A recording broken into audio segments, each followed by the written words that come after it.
Alors, on s'est connus avec mon épouse il y a 22 ans. On s'est dit à l'époque qu'on avait le temps pour avoir des enfants. Et puis, donc, on a fait nos études, on s'est mariés. Et au moment où on s'est dit, bah allez, on va avoir des enfants, bah, on a découvert que c'était très difficile pour nous. D'abord parce que l'état de santé de mon épouse ne le permettait pas de porter un enfant. Et moi-même, j'ai des problèmes de stérilité. Donc on a fait un parcours du combattant en France. On a fait la fécondation in vitro, ça n'a pas marché. On a tenté l'adoption, ça n'a pas marché non plus. Et seul restait la GPA.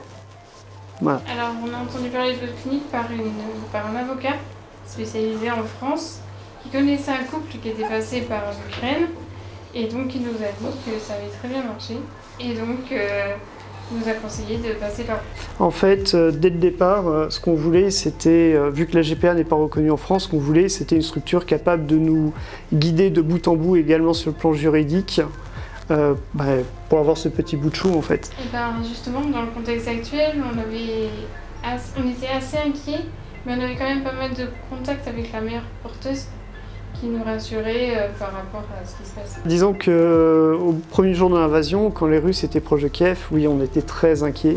Parce qu'on n'avait pas moyen de communiquer avec la clinique, pas moyen de communiquer avec la mère porteuse. Et assez rapidement, Biotexcom en fait, nous a donné le contact de la mère porteuse pour nous rassurer, elle était en sécurité, voilà, tout allait bien. Et bien justement, en nous mettant en contact avec notre mère porteuse, parce qu'on n'avait aucun moyen de la joindre, elle qui portait justement notre petit Lucas, qui devait le protéger, on ne savait pas où elle était.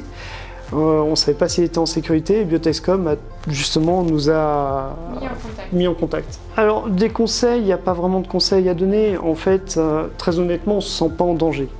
On est ici depuis bientôt un mois, on ne se sent pas en danger. Bon, il y a quand même des éléments qui montrent qu'effectivement, il y a un conflit en cours en Ukraine avec la Russie, effectivement, mais on n'est pas en danger. Je voulais juste te dire que franchement, moi je pensais pas que ça allait marcher aussi vite. On est venu au mois de juillet l'année dernière, elle est tombée enceinte au mois d'octobre. Et franchement, vu le résultat, il ne faut pas hésiter.